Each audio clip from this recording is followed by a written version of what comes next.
in the back. Once again, you already know what it is, and you already know where you have reached the number one up-and-coming professional wrestling podcast anywhere in the world. This is Hubbard Wrestling Weekly. Yo, I am so fired up for this episode. We are live and interactive. People are starting to come in, say hello. Make sure you leave those comments. Listen, it is Money in the Bank Day. We are live super early on a Saturday, getting ready for Money in the Bank taking place in London in about 2.5 hours. I'm super fired up about it, and I'm so happy, number one, to introduce myself. My name is Sean Hubbard. I'm the host and founder of Hubbard Wrestling Weekly and the co-host of Clash of the Podcast with my brother Conrad Cushman, and I am so happy to have my esteemed guest back with me today. She came on a pre-recorded episode about maybe 3 weeks ago, and she did amazing, so I wanted to make sure I had her on live as we talk about the history of the Bloodline. She's the one and only Crystal, entrepreneur. I'm going to run that back. We're not just going to say Crystal again. We're going to say entrepreneur. We're going to say businesswoman. We're going to say wrestling historian. We're going to say beautiful. And I say that respectfully. Big shout out to your husband, the one and only Miss Crystal. Welcome to the show. Welcome back to the show, I should say. Thank you. It's a pleasure to be here again. I'm excited. No, appreciate you. First and foremost, what are we looking at as far as Money in the Bank? Are you excited? We're not going to dig too much into Money in the Bank, but we are going to just, little tiny tidbit about how you feel about the show coming up in about 2 hours. I'm excited for certain matches. I'm really excited about it. And I actually like these earlier events. Doing a lot of events early. I think that it gets me hyped up for the day because I don't have to wait till 8 o'clock, so I'm excited. Okay, that's what's up. Got some early arrivals here, you know what I'm saying? Want to give a big shout out to JJ Jocelyn. Appreciate you in the building.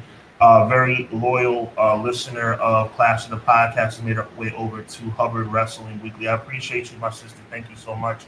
My brother from another mother is in the building, Conrad Cushman, Everything Pro Wrestling. Going on the record, Crystal, for you and all the fans, my brother always makes it seem like Clash of the Podcast is our baby, and it is our baby, but it wouldn't be what it is without the big homie blessing me with his resources and his channel. So I want to give a big shout out to my friend, my dear friend, Conrad Cushman. Welcome.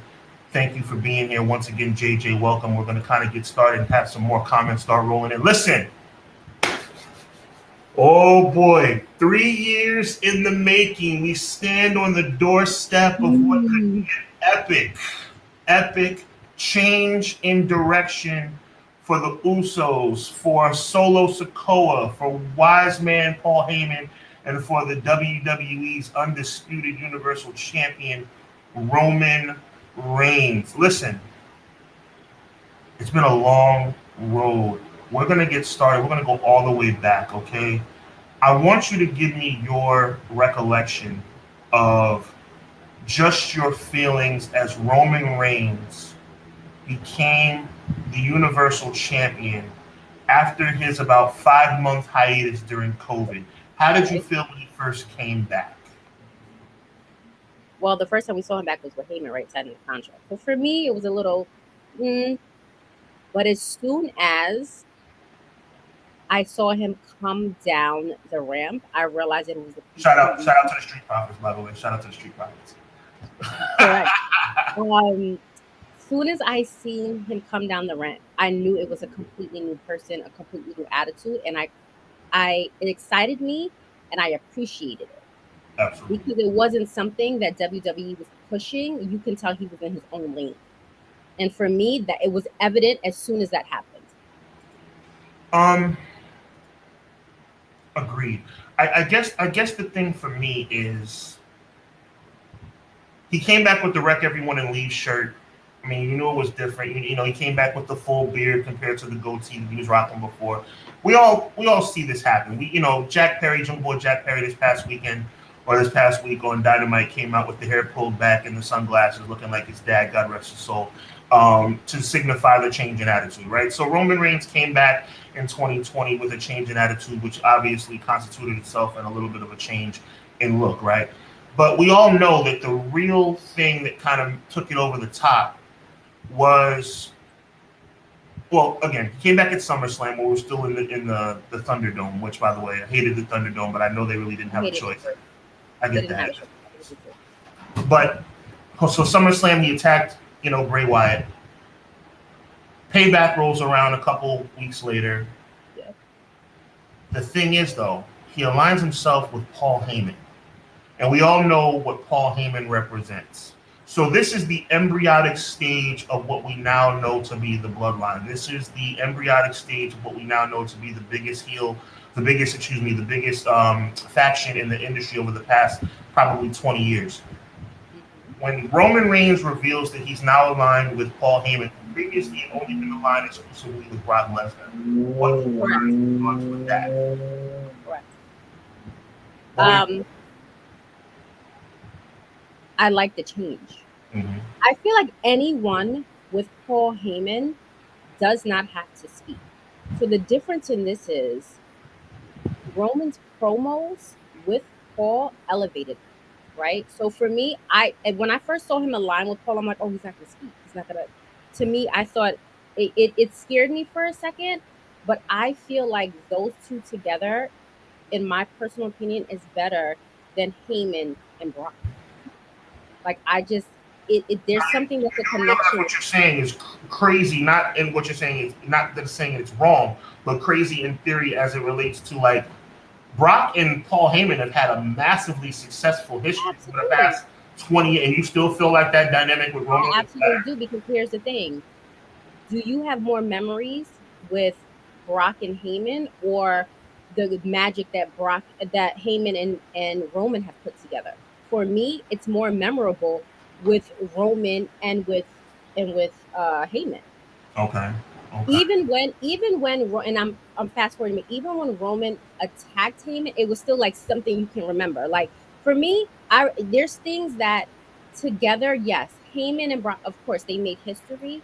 But again, the memories that they're making within the past 3 years, to me, surpass him and Brock. Okay. In my personal opinion. No, I get it. I mean, we're talking about, like I said, the biggest faction storyline probably in the last 20 years. So it's not hard to believe what you're saying is true. So Roman aligns himself with Paul Heyman.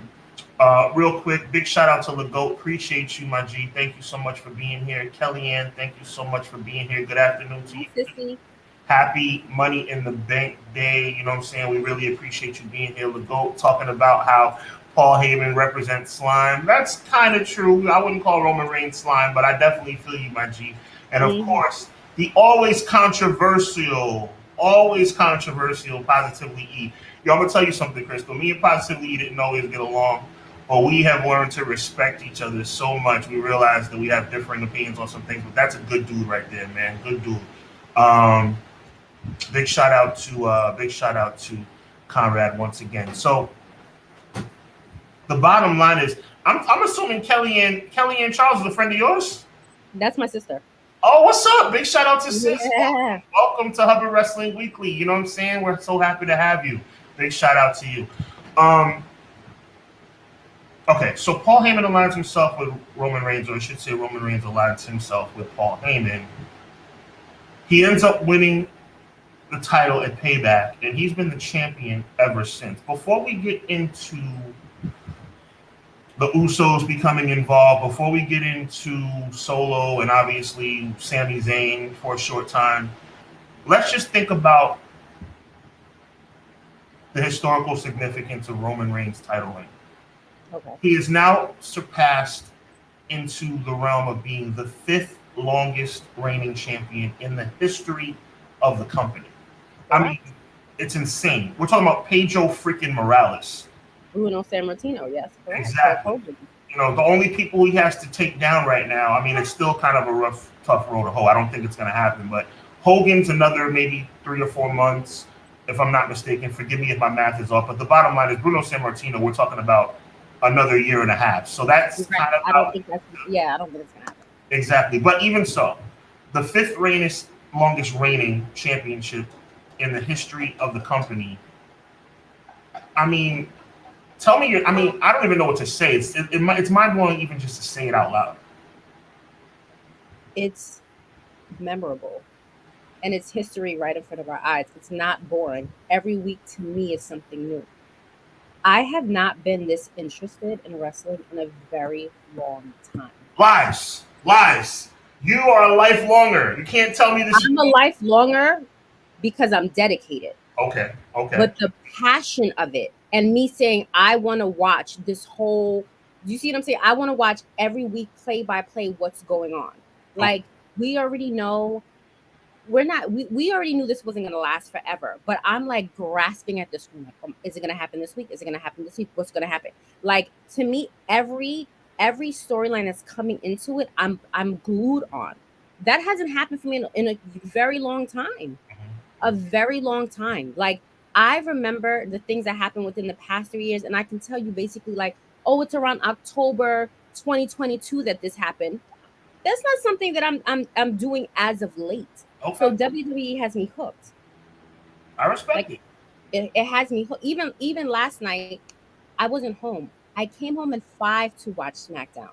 Wow. Like, that's something that I haven't had the passion to do in 2019. My sister, I'm cutting you off respectfully because I'm going to say what I got to say because you're making me mad right now. Not making me mad because of what you said, making me mad because I'm thinking about WWE. WWE sucks. You get me? WWE sucks. The only thing good about WWE, all my people, Positively E, Conrad, everybody, Legault, JJ, they know what it is. WWE is hot garbage. Right? But what's saving it? The Bloodline, but that's it. And maybe Seth Rollins. And LA Knight, because let me say something. Okay. LA Knight. let's give him his flowers. We need LA Knight is my man. Even today, when I text you earlier, I'm like, listen, LA Knight, yeah, like that's my man. This is where I want you to kind of reel in. I see the beautiful glasses. I see the hair is looking good. I see you're all jazzed up and ready to go. But listen, I'm jazzed up and ready to go. I've created a phrase. My people in the chat know what it is. It goes a little something like this. In WWE, if it sounds like a good idea, you know what that means. And what I mean by that is everybody and their brother knows, and we're not going to dig too deep into Money in the Bank. We're going to stay on point here. But everybody in the building knows that LA Knight should be the winner of this match. Don't you dare, my sister. Don't you dare fix your brain to be surprised if somebody else doesn't win that match. Yeah. No, I agree. I agree. They've buried him for a really long time. You know what I'm saying? Possibly E, you're saying Roman Reigns is for the ladies? Absolutely. I will never deny that. I will never deny what it is. But that's the perfect, that's what you need. You need to have both. Listen, he is. I agree. I'm not debating this. Just want to let you know that. I will not come here and lie to you. I am not a liar. There you go. There you go. Positively E, giving respect also to my brother Conrad. Appreciate you. Listen, good point by Positively E also. Forget Hogan. Walter, he's focusing more on the Intercontinental belt. Walter got to erase that honky tonk. I think he will. I've always been a fan of honky tonk just for being a dork. Like, I like honky tonk just for the quirkiness of him. But I think this is the time for that 14-month reign to be eclipsed. Randy Orton almost did it a few years back, but I think it's going to be time. Let's get into a couple more of these comments.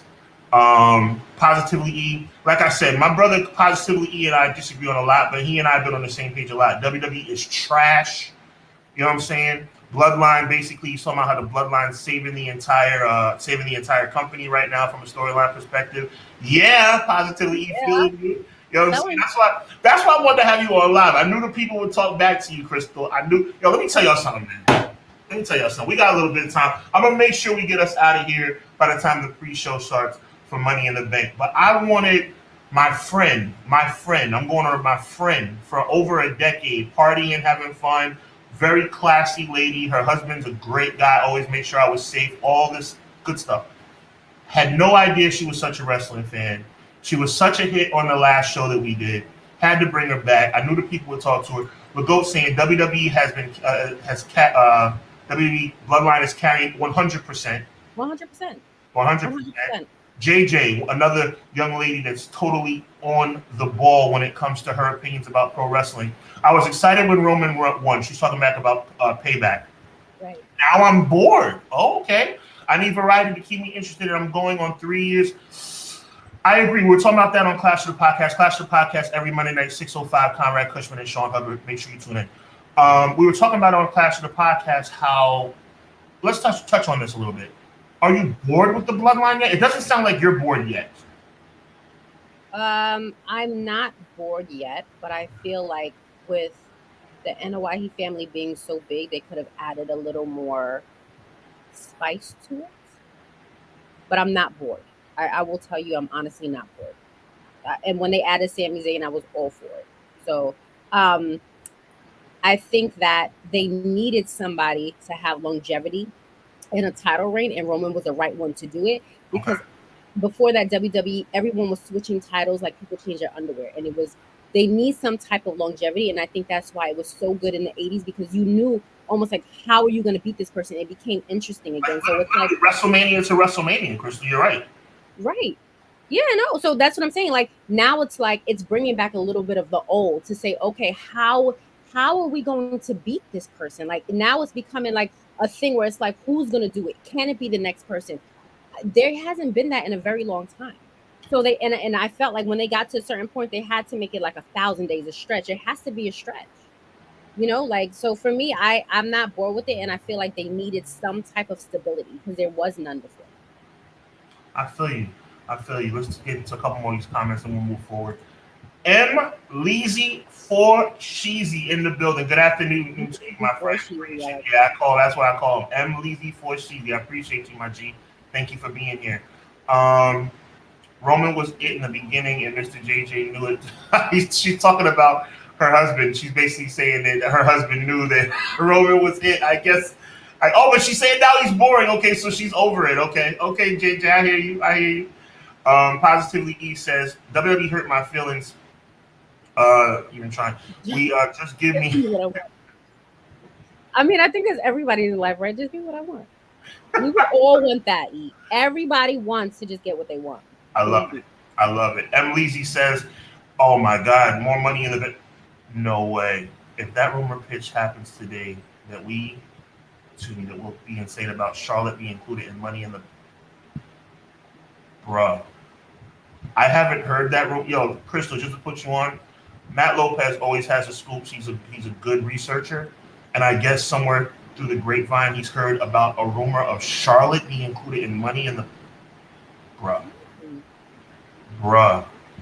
I feel like they have a lot under their sleeve tonight, though. Ooh.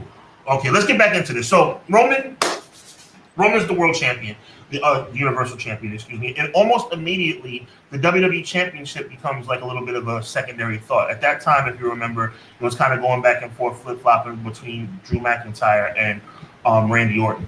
So it became where the WWE Championship, by the way, the most important championship in the history of the business, became secondary to the Universal title as Roman Reigns held it. And it's obviously ascended to that as of right now. So we move forward. And this is the part where I get real fired up. Crystal, let me tell you something. I really like the Usos. And back in the time frame we're going to talk about right now compared to what we'll talk about a little bit later, it's a little bit more annoying to me later on. But right now, it was when I kind of was dipping my toe in the water about liking Jay and Jimmy and along the lines of being main event guys. Very historical, very important aspect to the story, as I know you remember. Jimmy goes down with a knee injury. So Jay is by himself pretty much for the first time in his career. Mm-hmm. And Jimmy, as he's recovering, is at home while Jay becomes the right-hand man. But he didn't initially... White outfit, I can never forget. Yeah. No doubt. But he wasn't initially the right-hand man. He initially wanted to ascend to the level of being the tribal chief. Mm-hmm. It was like, how come it has to be you who's the tribal chief? It doesn't necessarily have to be you, as long as the family's taken care of. Give me your recollection of the first feelings you had as all of a sudden lifer tag team guy Jey Uso steps out from the shadows and becomes the challenger for the richest prize in the business. I don't ever believe that he was in the shadow. I felt like he was in a different lane. Okay.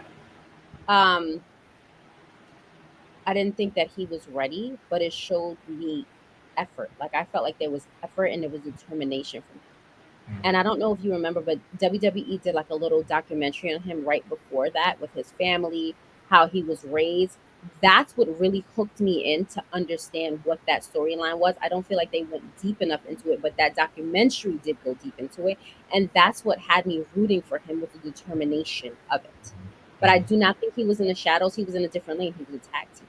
So it just made me look at him differently and know that he can stand on his own. But I definitely don't think I gotta disagree with you just because when I say in the shadows, now I hear your point. Mm-hmm. I think what you're trying to say, and correct me if I'm wrong, is that the Usos were always legit, right? Yeah. But we've never seen Jay like by the end of 2020. We never saw Jay like this. Am I right? I mean, never. Right, because he had to stand on his own, right? And remember, Jimmy was more of the talker than Jay, right? Mm-hmm. Jimmy's a better talker than Jay. I don't know if anyone disagrees with me. I feel like he's a better talker than Jay. Jay is more emotional than Jimmy. Okay. So for me, seeing him on his own, and I probably would have felt the same way about Jimmy, just made me hone in on him more. You see what I'm saying to you? And made him hone in on himself. Because there wasn't the funny brother around you to kind of, if you messed up, to kind of pick it up. You see what I'm saying to you? So for me, I was able to really hone in on him and really be like, yo, they're not getting worn out. That he's really up for the task, because you can, on a tag team, you can tag out if you're tired. There's none of that in a singles match. Okay, fair enough. It made me appreciate him as a singles wrestler. Okay, fair enough. I think all of our eyes were open toward the end, middle end of 2020. Jey Uso basically ascends to levels of main event status, and Clash of Champions, Night of Champions, maybe not so much. But I don't know about you, but I really felt by the time that Hell in a Cell rolled around, that there was an opportunity that we can see Jey Uso possibly take the title. Because you got to remember, this is only a couple of months into Roman Reigns' reign. Right. So nobody thought that you would have 3 years of longevity, of course. You're hitting the nail right on the head. So we're seeing like, okay, there's a chance, because I don't think we really started. You tell me if you think different. I don't think there was really a thought where this thing wasn't going to end for a long, long time until we got to like WrestleMania 37 with the triple threat with Deep Bryan and Edge. When he beat them, I was like, okay, this is going to be a long time. But back in September 2020, it was conceivable that Roman could lose the title. I'm not even going to lie to you guys. You know when I thought that his title reign was going to last long, and you're going to laugh at me. When WWE got his teeth fixed. Anytime WWE gets someone's teeth fixed, you're laughing. When he came out with those new teeth and Randy Orton tweeted about it, I'm telling you, I was like, oh, they're putting money behind him. And that's when I knew it was going to happen. You're laughing. SummerSlam, when I saw those new jibs, I was like, oh, yeah, this right here is here to stay. He's here to stay. There was no blue contacts. I was like, yeah, there's money behind this. That's when I was like, oh, he's going to be here for a while, kids. That's great. Yo, good point, Look at Austin Theory. His new teeth, a.k.a. the bars of soap that John Cena calls them. Listen, look at Austin Theory from NXT to now. Look at his teeth. And they said that he's Vince's favorite. I keep telling you, when Vince gets your teeth fixed, you will be here for a while. I feel you. There might be some substance to that. I feel you on that. So Roman, for the at this time, September, October of 2020, it's definitely conceivable that Roman could lose the title, and it's like, okay, are we really gonna give Jay an opportunity? Now, I want to touch base on something that's really gonna plague me about a year and a half from now.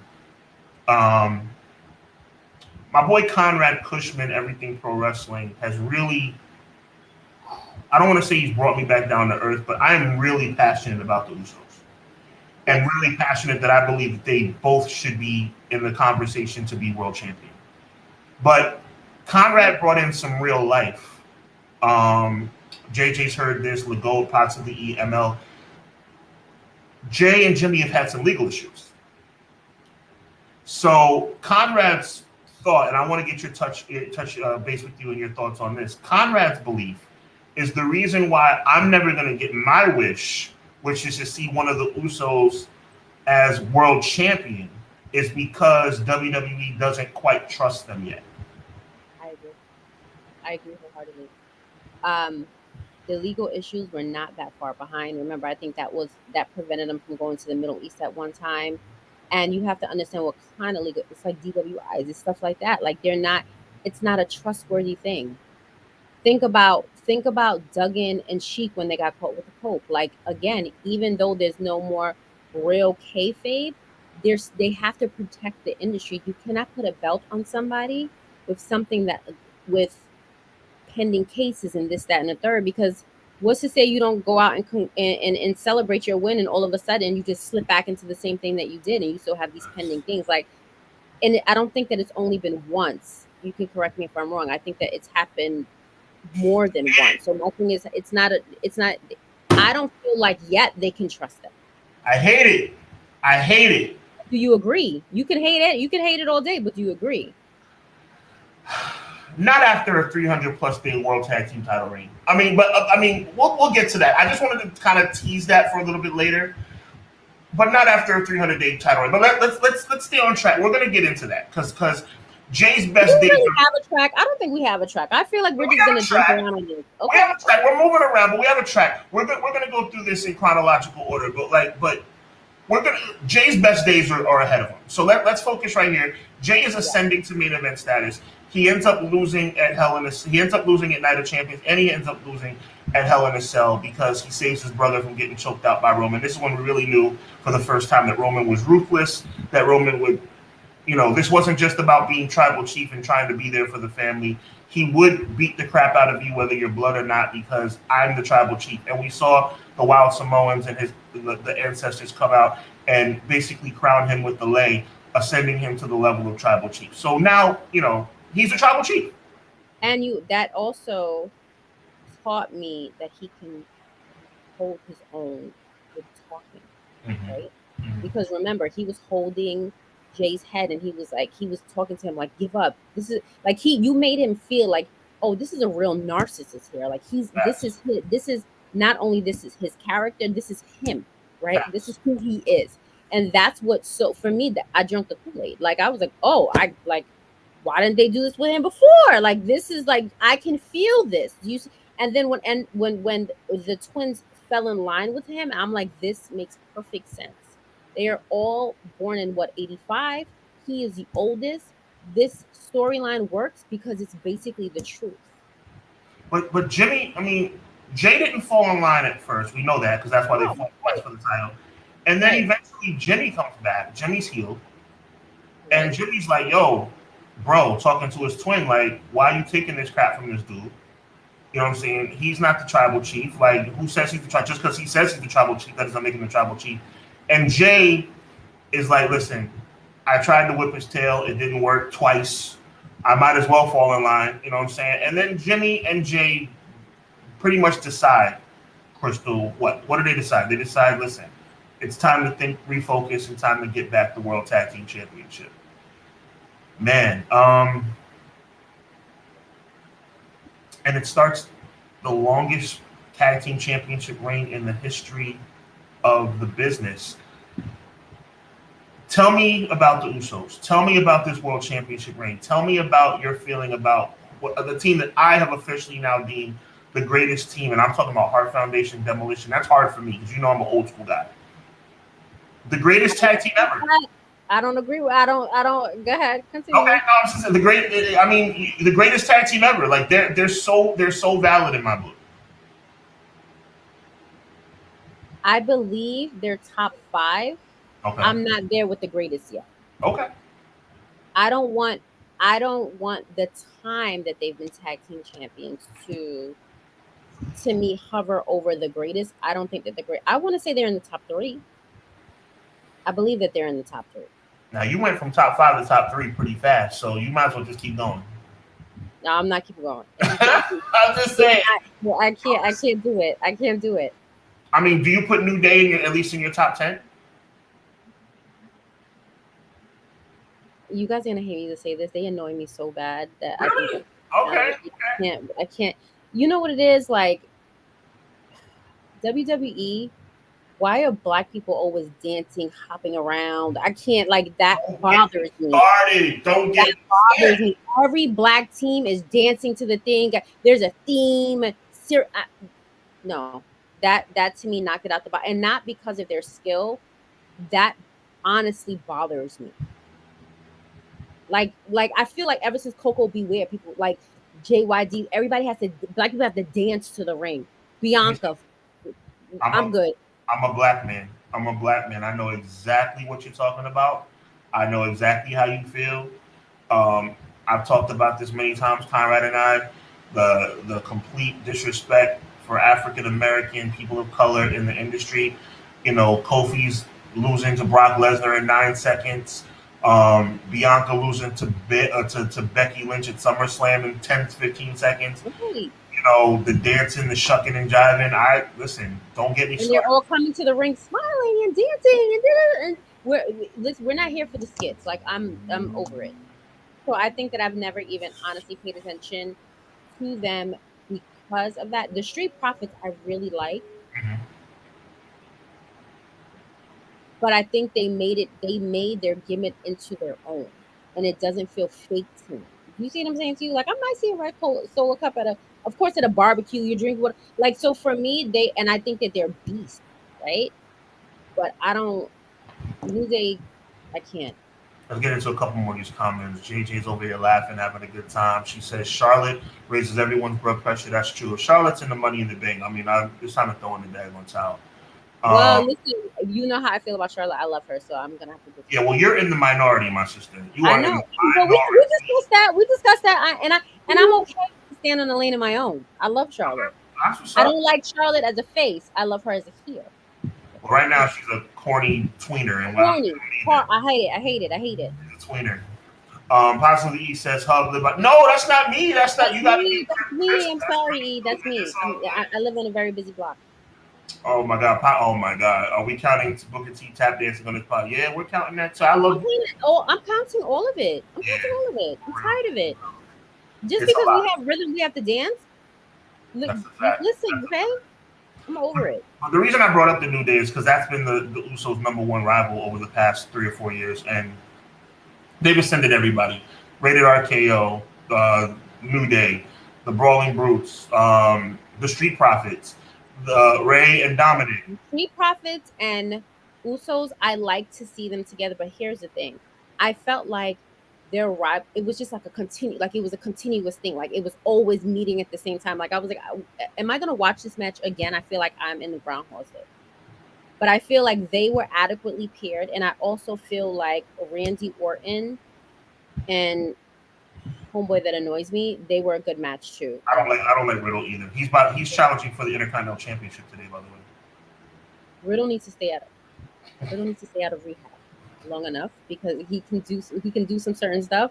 But I feel like if you don't have your handler Orton around, you just do whatever you want, right? Because Facts. Facts. So here we go. So Jay's in line. Jay's in line, and Roman goes to WrestleMania. We're gonna get back to the Usos. Roman goes to WrestleMania, and he successfully defends against a returning Edge. Edge came back the previous summer, but this was his real ascension to possibly getting back the title he lost 10 years earlier. 10 years to the day, actually. That was really a cool stat that they had. He won the Royal Rumble, but no, Roman turns him away. He turns Daniel Bryan away, and turned out to be Daniel Bryan's final WrestleMania. And, you know, they're off to the races. Jimmy comes back from injury, and then Jimmy and Jay, after having a little bit of a discussion, decide they're going to go after the World Tag Team Championships again. At that time, just the SmackDown belts. They beat Ray and Dom. Fast forward a little bit, they ended up unifying against RK Bro, and we're talking about a 300-plus day reign. So, what can we do now, Crystal, to just add a little bit of spice and flavor to this dominant faction? You got Paul Heyman, arguably a top 5 manager of all time. I give Bobby the Brain, the number one spot, but he's definitely number one spot. There's no one that's ever gonna beat Bobby and his glitter jackets. No one. He's number one. That's a fact. But Paul Heyman definitely top 5 in that conversation. So you have one of the top 5 manager. You have or special counsel. You have the Universal Champion, who seems like he's not going anywhere. You have the Usos, who are the World Tag Team Champions. At least the SmackDown Tag Team Champions ended up unifying. What can we do? What can we do, WWE, to make this a little bit better? Like I said, WWE doesn't make a lot of good decisions, but they made a good one here. All of a sudden, you get on Roman Reigns' locker room door, and somebody who had been feuding with, the guy from Jackass, somebody who had been in a kind of a lackluster partnership with, I love him, but a lackluster partnership with Shinsuke Nakamura. Mm-hmm. A little kind of a corny storyline with some funny moments about the conspiracy theories. Mm-hmm. Sami Zayn says, "Hey, Roman. Hey, undisputed champion who I have no ties with whatsoever. There's no reason for me to be here whatsoever, but just because I'm going to knock on your door, let me just let you guys know just in case. I'm the leader of the locker room. People I'm the leader. Remember that? And mind you, that didn't last too long, but it was funny that he thought that, right? Yes. Facts. Mm-hmm. Just in case you need a little help. Just in case you need some assistance. I'm here for you, dude." Weeks go by. It gets funnier. He starts dancing and shucking. Finally, somebody besides somebody of color dancing, shucking, and jiving. He's making people laugh. Jay is falling out of character. Jimmy's falling out of character. Roman's chuckling under his breath. The honorary Uso, Sami Zayn, becomes a fixture in the bloodline, and the fans eat him up. I mean, give me your thoughts. Give me your thoughts on the honorary Uso. I paid attention to him. Probably I started really paying attention to him like right before he came into the bloodline as honorary Uso. But I'm telling you, when Jay ripped that T-shirt off of him, I was so mad. Like, no, Sami deserves a T-shirt. He's supporting you guys. Like that was me. Like, no, the look on his face. One thing about Sami, let me explain something to you. He should go into acting because Sami had me. He had me, and when the look on his face when Roman threw him that T-shirt, I was all in for it. Right. I love the fact that somebody who was not part of the bloodline wanted to be so loyal to the bloodline. Mm-hmm. Because why? And I'm surprised that they didn't have anybody else try to do it. It's such a dominating factor. Why would you not get with the winning team? Yeah. For the fact that only one person really tried to do it is shocking to me. And nobody else is trying to be down. That doesn't make sense. How? If they're winning everything, they're dominating everything, why would you not want to? So for me, it was startling, but it was needed. And he was also, I know JJ, I know you said you were bored with it, but I felt like he brought a lot of spice back to it. And also, he was more of a martyr than anything. He was getting beat up to save them. He wasn't fighting back. Like, you know what I mean? Like Facts. He was a martyr. He's taking bullets every week. He was taking bullets every week. And especially for Jay, who couldn't stand him. Like, he was out there begging to be a part of this. I'm like, why didn't anybody think of this before? And he's funny. That's a fact. He has no rhythm coming down he has no rhythm, but I love every part of it. It was very entertaining. There's no question about that. And around this time, he's still entertaining. The crowd he was good in NXT. He was good in NXT. But to me, like I mentioned earlier, the whole storyline he had with Shinsuke and the whole storyline about the conspiracy theory and the whole Jackass thing, I felt like I was like, all right, Sami needs to get it together because this is not working. No, but let me tell you one thing that I did realize with the storyline with the guy from Jackass is he's very true to character. If he could be kayfabe like back in the 80s, he would have won because he was on social media stalking him, harassing him, showing up to movie. That's what people used to do back in the day when they didn't break character, right? For me, the fact that he held on to it and it was a whole social media feud and they gave out their numbers, he married the storyline. And I knew that once he got to the Bloodline storyline, it was going to last because of what he did there. Sound assessment on your part, Crystal. I agree with you completely. Not shortly before this, we almost forgot about this part. Solo Sikoa saves Roman Reigns at Clash of the Castle when Drew McIntyre looked like he was going to win the title. So Solo Sikoa, and ironically, Jay doesn't. Jimmy likes him. Jimmy likes Sami. He always liked Sami. Yeah. Jay didn't. But Right. Solo really liked Sami Zayn. Like Solo, I love them together. Like Sam, he had no issues. Like he would be like, "Yo, Jay, why you tripping? I like Sami." It was crazy. Solo, the only time Solo would talk is when he was talking to Sami. Right. Correct. It was awesome, and it was like, "Yo, this is really working." And it was like, "Yo, now," and and I want to get your take on this too. We all knew, right? None of us who have any kind of knowledge of this industry, whether from a journalistic standpoint, somebody who has tremendous expertise like you, myself, Conrad, all my people, we all knew that Sami would eventually get kicked out of the bloodline. Oh yeah. But the thing is though, we knew, but it was still like intriguing. It was like, all right, I know this is eventually gonna blow up in Sami's face, but like, this is awesome. Like, it was like, and I know I'm going on 3 different points. I want you to answer both points. This is what makes me mad. When WWE gets it right, they get it right. Yes. But everything outside of the bloodline, with the exception, I'm going to make a couple of exceptions right now. I would say right now, over the last couple of months, LA Knight, Seth Rollins, Cody Rhodes. I can't even say Cody Rhodes anymore. I can't even say Cody Rhodes. After WrestleMania, you can't. So everything outside of those, the bloodline, if they can get it right with the bloodline, this has been intriguing television for 3 years. I don't even watch Monday Night Raw. The only reason I watch Monday Night Raw is because I have to do research for my show with Conrad. I usually DVR SmackDown. The only reason I watch SmackDown is because of the bloodline. And it's like WWE is hot garbage except for the bloodline. This Sami Zayn interaction with the Usos and Roman and Solo, it was gold. It was. For me, I do the same thing. I DVR it because Raw is a soap opera. There's barely any wrestling. Everybody's talking, right? So it's 90 minutes of me just fast forwarding through commercials and that I agree with. Same thing with SmackDown. But again, my problem is I don't want to fast forward because if I did, I would have missed somebody like LA Knight, who I'm telling you, I enjoy so much. Like, after that whole stupid modeling thing that Vince tried, you can tell when Vince has his hands in things. Bro, that was disgusting. I mean, you want to take Eli Drake, that we all know that's Eli Drake. You want to take Eli Drake, who was like super charismatic, and turn him into the Maximum Male model manager? Come on, bro. It was horrible.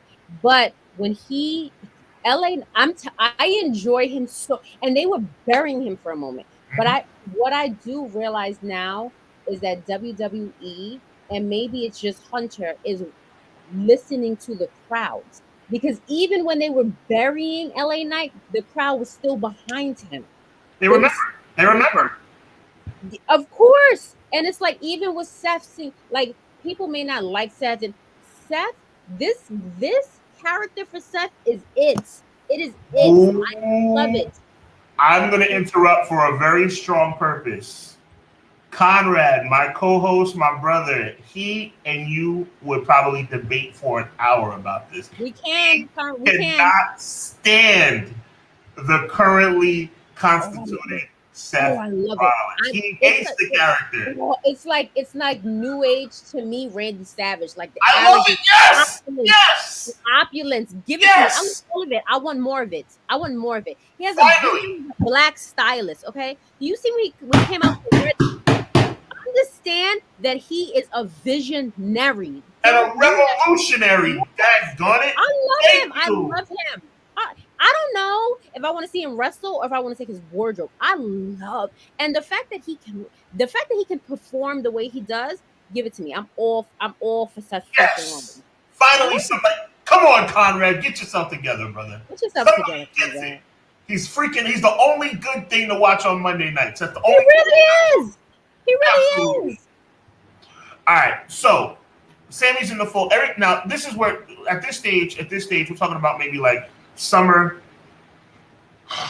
fall, going into Survivor Series 2022. This is basically where the bloodline is at its strongest. Paul Heyman's in the fold. Sami has been acknowledged as the honorary Uso.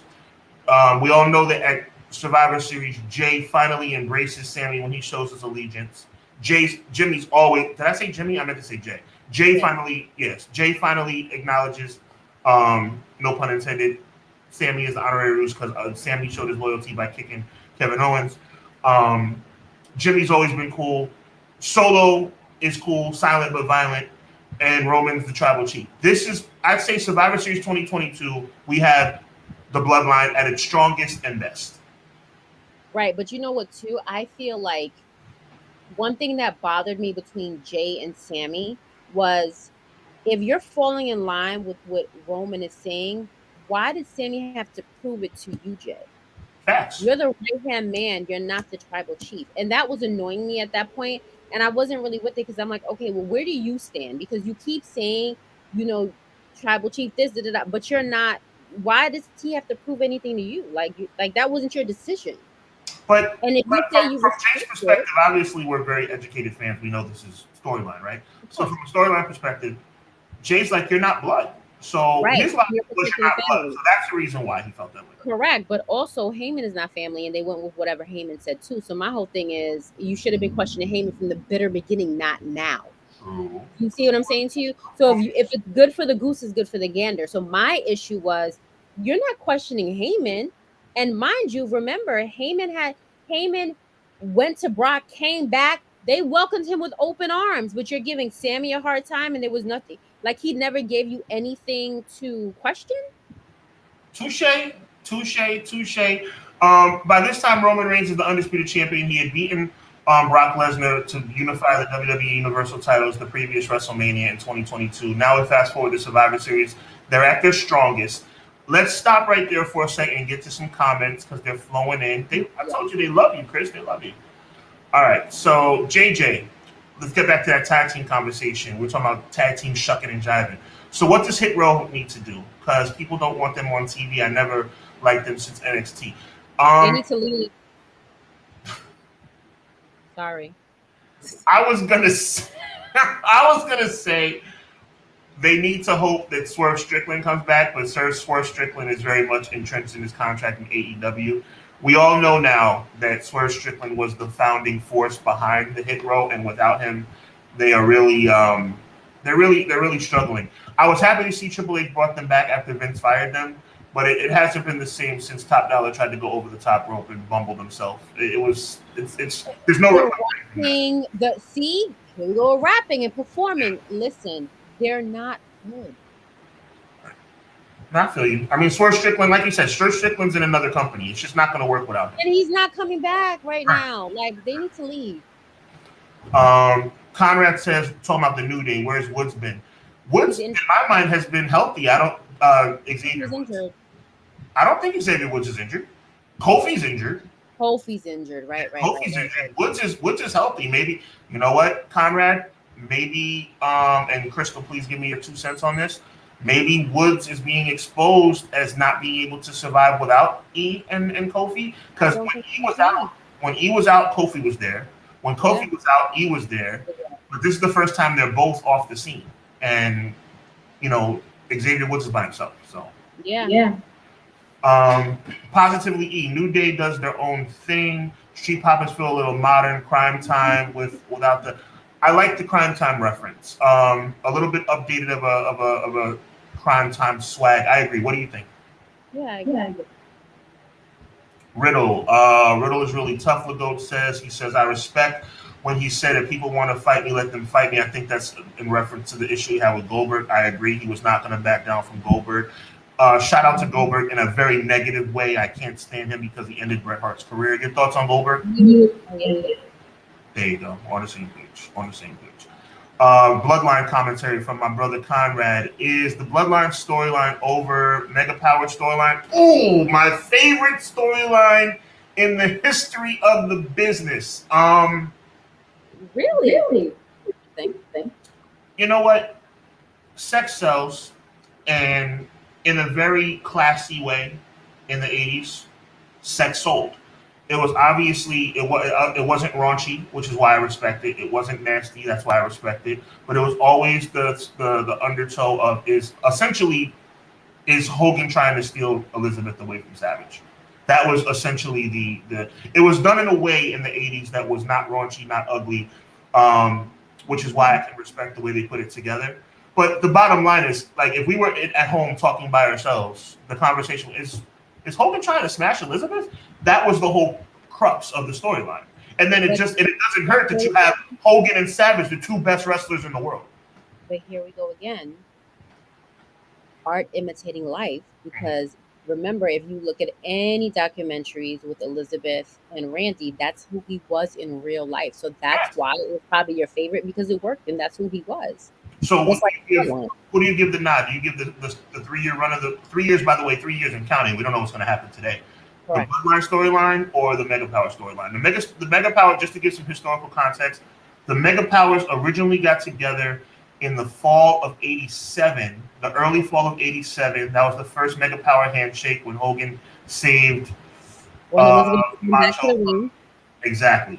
Obviously, that moved forward. Macho won the title. Hogan came back to help him at SummerSlam. Anyway, October '87 through WrestleMania 5. So that's a year. That's 2 years, roughly a little less than 2 years.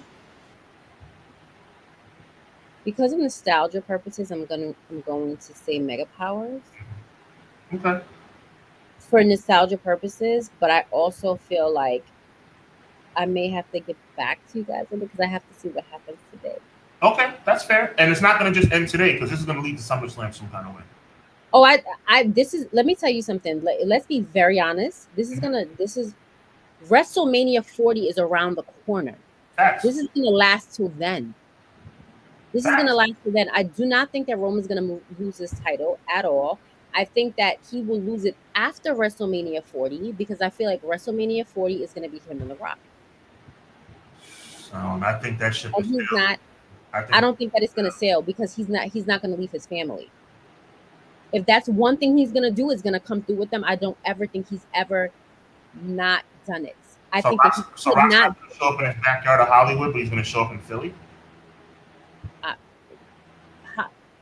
There's contracts when it comes to acting, right? Okay, that's you can't do certain stuff. He can't put his body on the line. Rock was cleared to wrestle at 39. Rock was cleared. I don't know. Rock was cleared. There was nothing that was hindering Rock from the obligational standpoint.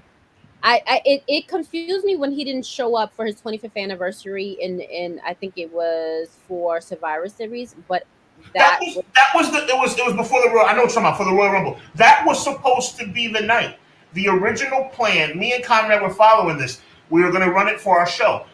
The storyline was a family recognition of Roman Reigns.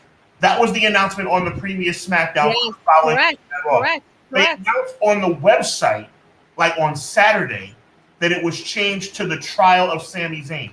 So, right. I remember this. Yes. Right. Somehow between then and like a day later, I'm assuming, this is just an assumption, I have no inside information, but from an educated wrestling fan, journalist standpoint, I'm assuming a phone call was made. Rock's not going to make it. And it was a Rock. I have full belief that Rock was supposed to be at 39 and something went left. I think so too. I definitely think so too. But I also feel like 40's coming up. 40 years of this, they're not, and this is their main bread and butter. Roman is their main bread and butter. They're gonna hold out till 4. If they've held out for 3, they're gonna hold out for another months. I'm telling you what I know. I think you're gonna be disappointed, sis, because you know what I think it's gonna be. By the way, let me go on record as saying I think your idea would be amazing, but I think it's gonna be Cody and Roman too. I would hate that. I think Cody's gonna win. I think Cody's gonna come back and I don't know if he's gonna win the Royal Rumble. Maybe they'll make it so where he doesn't win back-to-back Royal Rumbles. Maybe he'll win the Elimination Chamber. You know how that kind of becomes like the de facto last chance. I think it's going to be Cody and Roman too. Yeah, but anyway. You know what? I will tell you in our DMs. You know, I'm never wrong when I make a prediction. I have not been wrong yet. I just want to. You guys are not privy to our DMs when we're DMing, and I'll be like, told you this is gonna happen. But here's the thing. I gotta see you feeling yourself, and rightfully so. You're feeling yourself, and rightfully so. But I gotta bring you down to earth. That was the first prediction I've heard you say that seems a little bit emotional. You want the Rock. You want the Rock to come back because you know I that was do. awesome. I'm telling you, the Rock is chilling.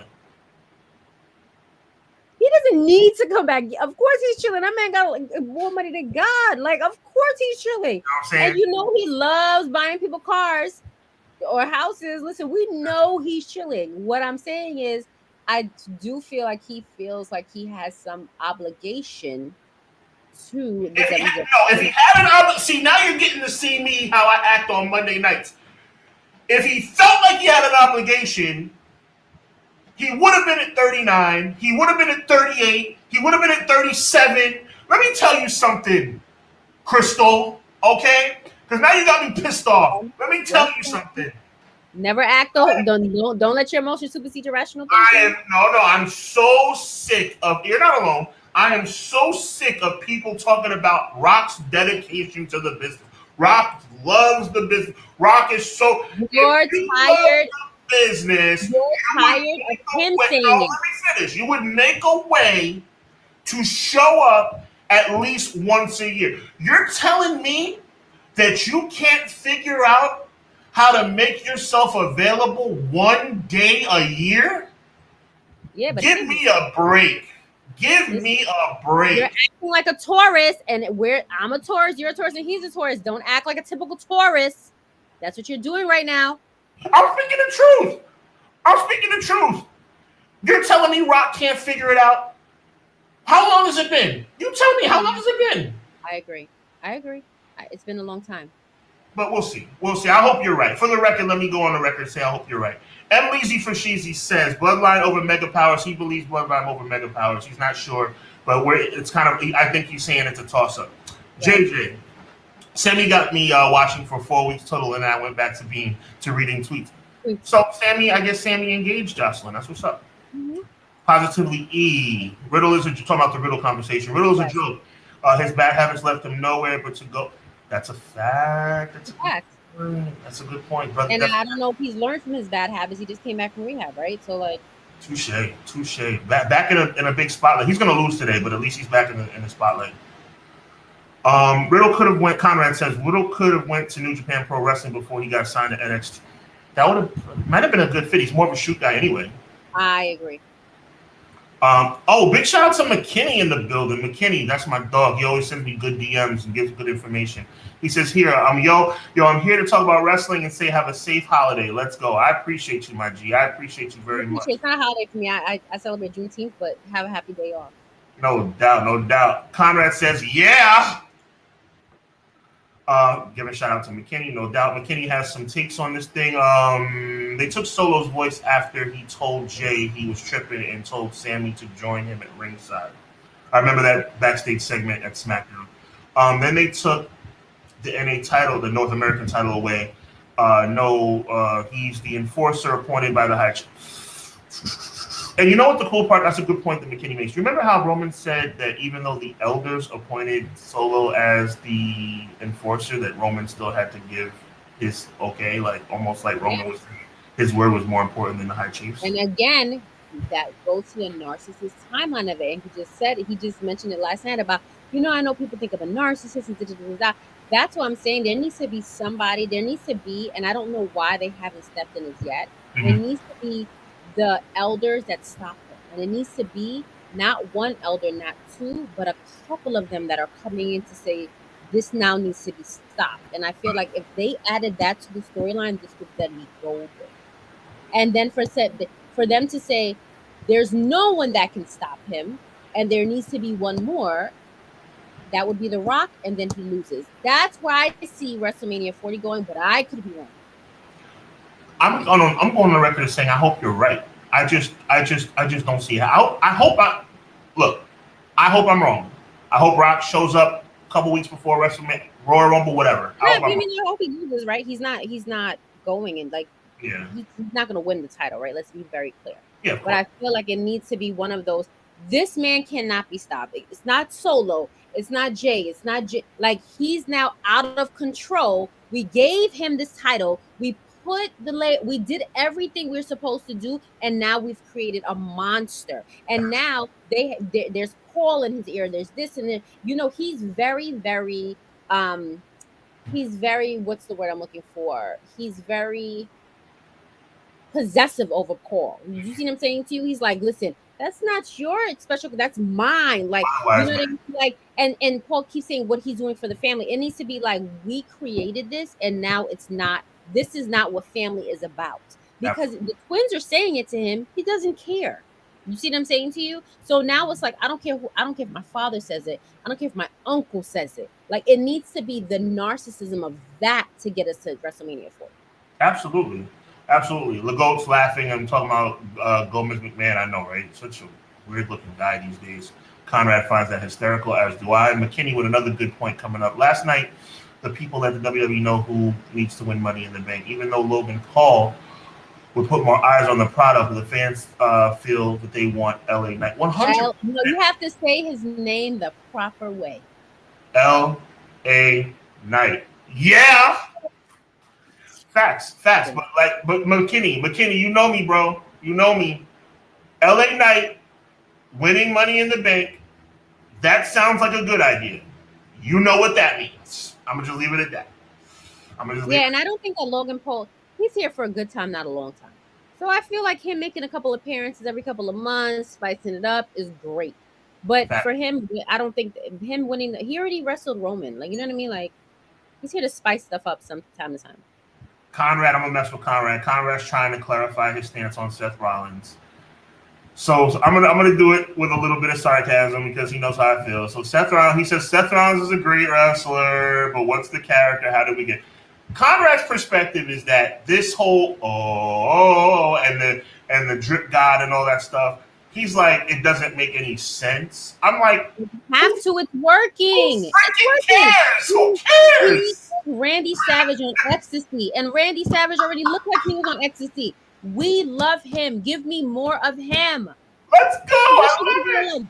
Glitter in his. I love everything about him. I love it.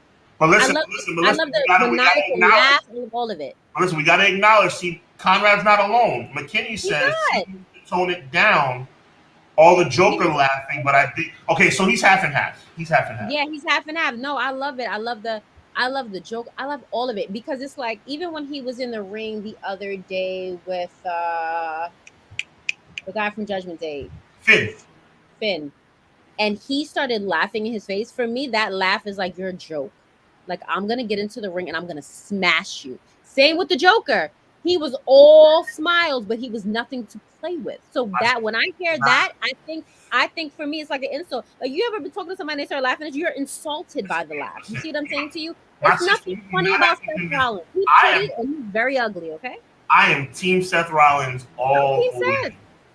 M. Leezy for Sheezy. Hit Row needs to leave. Yo, so thank you. M. Leezy agrees with you completely. McKinney, Miss Crystal. I've been saying since day one they need to leave. And just talking about Hit Row. No doubt. Another Crump. Big shout out to our Crump. Appreciate you being here. Thank you so much. Means everything, bro. Yeah, Hit Row is definitely cooked. I don't see where Swerve return. I don't see Swerve. Neither do I. When he's agreed. Swerve is not coming back, and without Swerve, Hit Row is dead. Let's call a spade a spade. JJ says, thank you.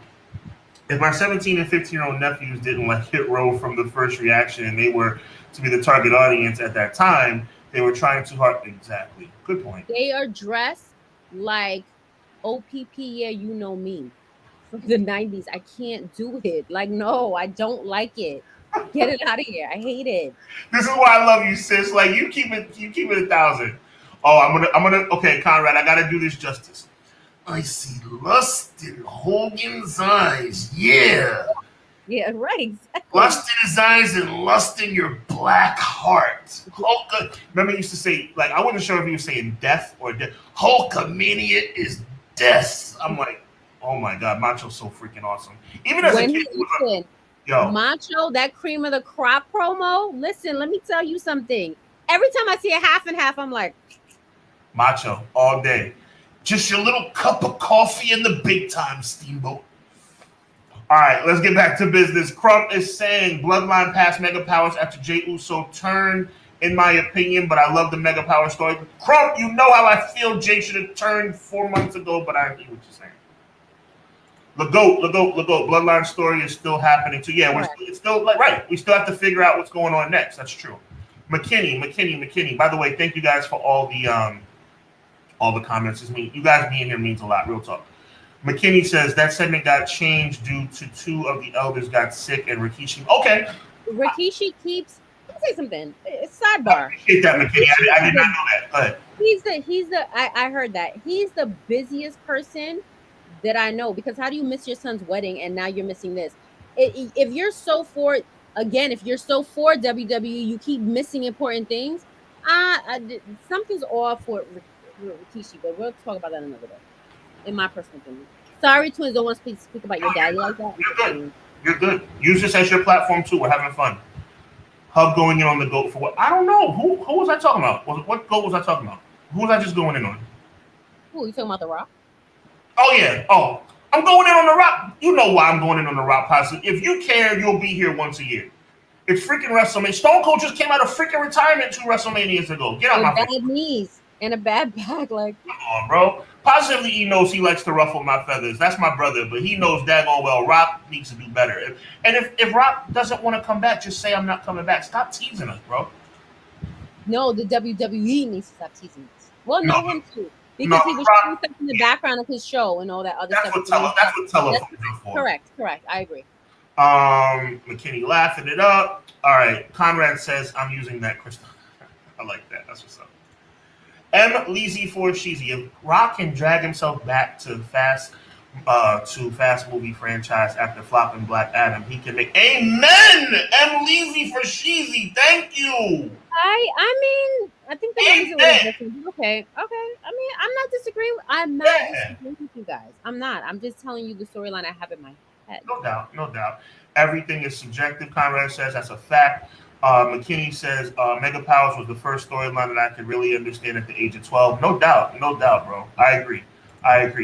You know what that means, McKinney. I appreciate you, my G. Get your you know what that means t-shirt, too, yo. And you know what that means t-shirt is available in the merch shop, man. Go cop those.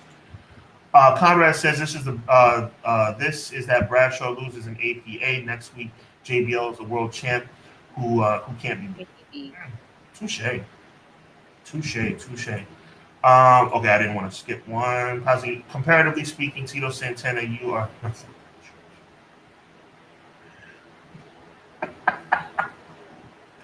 Yo, Crystal, E is nuts. Don't pay attention to E.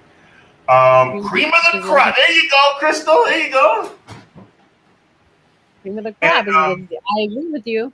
And Crump agrees with me saying that Jay should have. Okay, so that brings us to Royal Rumble 2023. Yes. Oh my.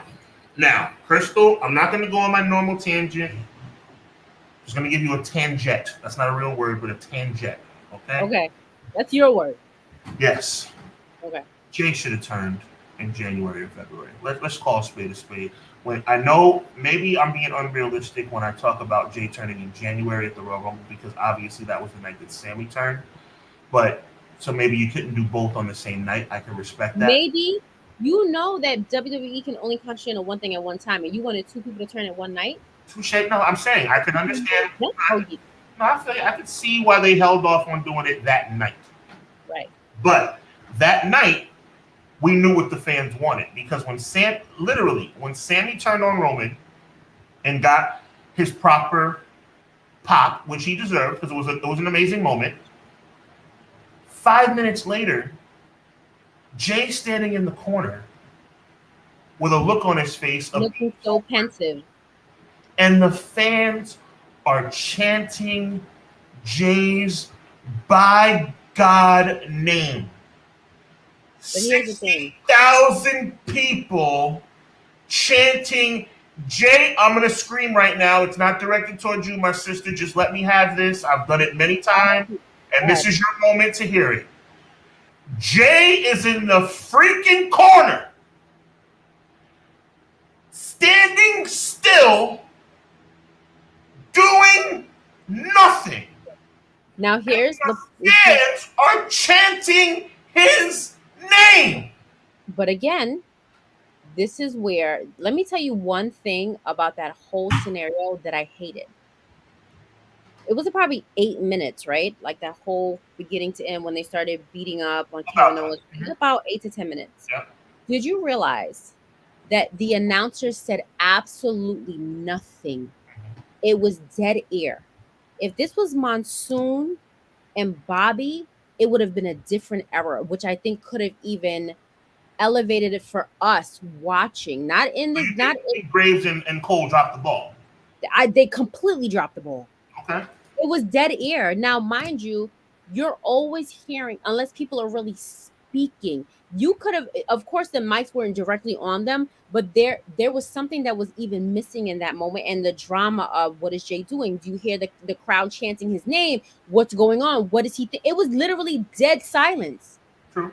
True. They missed it. They missed the mark on that with just letting it hear things that are going on the ring, because honestly it's not that clear when you're outside of it. Do you see what I'm saying to you? Like, they could have done so much more. I mean, I don't really love Corey Graves, and I don't whatever, Right. but I feel like that moment still even missed the mark, even with him staying in the corner, because they had to let his look speak for it all, and they should never that should never be it. Okay. That's a fair. Because I mean, there's certain dead air moments. Maybe you're saying that was a moment where they should have maybe narrated. That was a moment that they should have at least gave some narrative, because Okay. we got it, but because we understand the storyline from the bitter beginning. Do you see what I'm saying to you? Everybody's not as psychotic as us. Like, you know what I mean? Like, so I feel like that annoyed me to that point. Like, I'm like, what happened to the announcers? Are there mics working? What's going on? What's going on in the ring? Blah, blah, blah. They added no context. They had to let that speak for its own, but it didn't have to speak for its own. Like, we knew what it was, but it was too long with no one saying anything. I feel you. I mean, that's a good perspective. I see what you're trying to say. It could have added to the drama by adding absolutely context to it. Absolutely. If someone would have said, "What is Jay gonna do? What's going on? Why is he in the corner? Do you hear the crowd? This is, you know what I mean? Like, why is Jay not beating up Sami with the rest of them? Right. What's going on with Sami? What, like, even when Sami turned around and Jay was like, "What are you doing?" and he was like, "I'm sorry," and that kick came from Jimmy on the side, I was like, and then you heard nothing from the commentators. How did one of the biggest things of the year happen in front of you and you said not one thing? So your mic is dead? I feel you. I mean, yeah, there's a time for dead air and sometimes there's not. Maybe they should have added some context. I feel you. There had to be, like, Michael Cole is always screaming. You think he wasn't screaming when he saw Sami turn on Roman and you said nothing? That doesn't make sense. Like, I just feel like that's when Vince was behind the scenes, like, let it play for itself. And poor Hunter's like, what the hell? My father-in-law is insane. No doubt. Touche. So they're chanting Jay's name. Now I want to give you credit and credence to what you just said. The Sami turn just happened, so you can't have two turns in one night. I like the fact that he walked off and left some doubt about how he felt. And obviously that was WWE at its best. Unfortunately, we don't see WWE at its best very often. I said that before. I'm not going to delve into that again. Now, if you're saying that Royal Rumble wasn't the time, that's cool. I'll go with that. But if Royal Rumble wasn't the time, then No Way Out, excuse me, I still like to call it No Way Out, Elimination Chamber in February should have been the night. I agree with you wholeheartedly. Jay, and still is to this day, but Jay was so over. I mean, they were giving him more cheers. And it was deafening for Sami in his hometown. But when Jay came out, they were cheering louder for Jay. Jay, let me tell you something, Crystal. I'm sure I'm preaching to the choir. Jay turning on Roman right then, right there, would have been historical. Yes. It would have had historical significance that would have resonated for years. Jay Uso could have been added to the WrestleMania match with Cody to a triple threat, and it would have been believable, and it would have been believable for Jay to win if they had pulled the trigger in February. But of course, that would be a good idea, and you know what that means. So WWE knows so we're going to give them exactly the opposite of what they want. You see how mad I'm really mad about this, by the way. I told you I watched your podcast the other day and I was crying, and I literally watched it at 2:30 in the morning and I was cracking up. Well, by the way, that means everything to me. Thank you so much. But seriously, this Jey Uso thing, it infuriates me. You had Jey Uso was given to you on no storyline needed. The fans did it for you. Just pull the trigger. And then he was for a couple of weeks. He was in the crowd like Crow, like Sting used to be. I'm like, I'm not. Just I for it to be 2 weeks later. Exactly. I hate it. Right, and there was this no longevity with that. Like you didn't know what he was gonna do. Blah blah blah blah. His brother was begging. One thing about me, and I'll give you guys a little tidbit. Mm. I hate triple threat matches. I hate them. Why? Somebody's always doing nothing. That's not true. Somebody's sitting on the floor. Somebody's waiting. I'm gonna take you back. Vengeance 2002. Kurt, Taker, and Rock. One of the greatest matches of all time. I'm talking about the matches of now. Okay, you don't like modern day triple threats. No, I don't like modern day I don't like them. They bore me. Like I don't like it. Okay. I don't, especially. I don't mind them for SmackDown or for for premium live events. I will not watch it. That's interesting. I'm surprised. Triple threats are kind of okay. That's cool. All right. I want to see the build up for two people and see who's gonna win. Not there's one more. They just been added. No. I don't want to see anybody. So you're saying if they had pulled the trigger when they should have back in February, and Jey was added to the title match at WrestleMania, you wouldn't have been feeling that? No. Really? Okay. Let me explain something to you. Bloodline versus Bloodline does not need times honorary oops. Like no, I need these collisions to be one-on-one. You have beef with Roman on your own. Like then you're saying that you don't think. Then you're saying Jey wouldn't. There wasn't enough time to add Jey anyway because Cody had already. Yeah, right. And they're two different storylines that you're meant. So you would not have pulled the trigger in February. That's what you're telling me. I'm telling you, I think that they're pulling the trigger at the right time. You think they're not. Oh my God! So you think I'm wrong when I say they should have pulled the trigger 4 months ago? Yeah, I don't agree with that. All right. Okay. No, I think that they should have pulled it when they did. Now, they're pulling it now, and I really feel that it should be Roman and Jey and not tag teams because what are you gonna do? Like, I think we're gonna get the single match in August. I do think we're gonna get the single match in August, but I actually wanted to slow down a little bit with Sami because I was enjoying Sami, but I get it because I knew that it was never going to be Sami and Roman ever for me. Yeah. That was not it. Yeah. Right? But the problem with Cody as well is when he had that injury, it took him back a couple of months. Oh, sure. I believe that it is wrong. I do believe that Roman could have lost the title to Cody and this Bloodline storyline would have still been as big. That I do believe. And I think that they're wrong for not giving the title to Cody and then going on with this Bloodline because we would have still been as interested. A lot of people think Cody was informed he would lose the day of.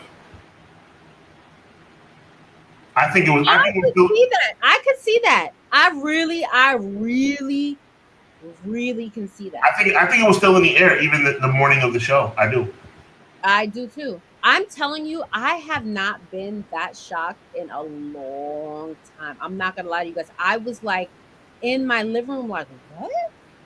Like I'm still shocked about it. Because now the aura of Cody, I'm not saying I'm not feeling Cody. I really like him. I think that he's a great baby face. But it's like he lost. You know what I'm saying? There was a shot during I think it was like a 2-hour pre-show. Chat, let me know if I'm right or I'm wrong. The pre-show WrestleMania had a shot of Cody coming out of his bus with his wife and his daughter. And just looking back, at the time, I'm not going to lie to you and say at the time I knew what it was. But looking back, hindsight being 2020, Cody's face was really jacked up. This is about maybe an hour and a half before the show started on the pre-show. And it was a shot of Cody coming off his bus with his wife, Brandy, and their daughter. And looking back, hindsight being 2020, his face looked really dejected. I wouldn't be surprised if I'm gonna look. Yeah, I'm saying because the pre-show is still on the network. Yeah. he looked like something was wrong. And Conrad and I were talking about maybe that was the moment that he was told that you're not going to win tonight. Vince just came back. I want to tell you guys, when Vince came back, because things started to turn, shifting started to happen, costumes, names. I'm telling you what I know. Vince is one of those people that's like, hey, bud, sorry, it's the way it's going to be. And he literally said, I left AEW because I wanted to be a wrestler. I didn't want to be in management. So he knows he has to do what they say, even though it does not make sense. Right.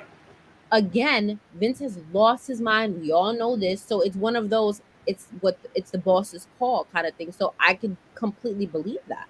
But I'm telling you I don't even know, like, my fire for it's like, it's cool, but like now you're challenging everybody, like, want to fight. If you're the top babyface, why are you challenging people? Dominate Money in the Bank.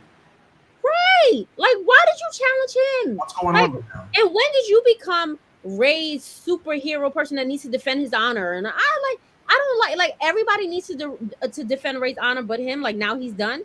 I would stay whooping my son's ass, excuse me, if he disrespected me like that. It wouldn't stop. Like, I would find you, I will pop up on Raw, bust you in the head, and go back to what I was doing. Now, all of a sudden, everybody else is defending you? Facts. No. Facts. Let's get to some of these comments, because we're right. That was a perfect segue, because it actually led us right to WrestleMania 39, exactly where we want to be. Jay has not made his decision. I thought he should have made a decision, but he ended up making his decision a couple weeks later on Raw, where he hugged Sami. We thought that he made the turn. He turned out turning on Sami, and that led to the Unified Tag Team Championship match, and Roman ended up going his way to face Cody. So that's where we're at this current moment, as we check the comments. Royal Rumble 2023. McKinney says Jay was in shock. He was the one who knew it was coming from Sami, but he finally started to like Sami. Now his heart is shattered. Now the mind games again. I know that was a storyline, McKinney. You hit the nail right on the head. I'm just saying that in that moment, you're right. That's exactly what that was. But I don't think anybody anticipated the crowd reaction of people chanting Jay's name, which I was like, hey, listen, tailor-made, let's make the switch. But McKinney, I got to give McKinney credit. This comment right here. I got to give McKinney credit, because clearly Crystal agrees with you. I don't know. I mean, I guess we wouldn't be having Money in the Bank today, Lagoats, with his emojis. Appreciate you. Like, we wouldn't be having this day today if he had turned back then. I don't know. Conrad says Seth versus Cena versus Lesnar was dope in 2015. That's a little reference to the triple threat comment you made. They can't give it to Jay, Conrad says, sadly. I told you that story earlier, Crystal? Yeah, so Conrad was telling me it's because of the outside the ring stuff. I mean, after all this time, though, it's like, I don't know, man. Possibly Cody looks, yes, he did. Yes, he did. Possibly he also says might be a UFC decision, maybe Roman more marketable. That's possible, too. Lagoat says, some say, yes, yeah, and then you said same time, Hub. Yes, I think that was the same time we were thinking that. Getting off the bus pre-show, I think that's when, look back at that, I think that face that he was having when he was holding his daughter and walking his wife, I think he probably got word right then, you're not going to win tonight. Cody dead in the water, nobody can. I'm with you. I care, though. I care.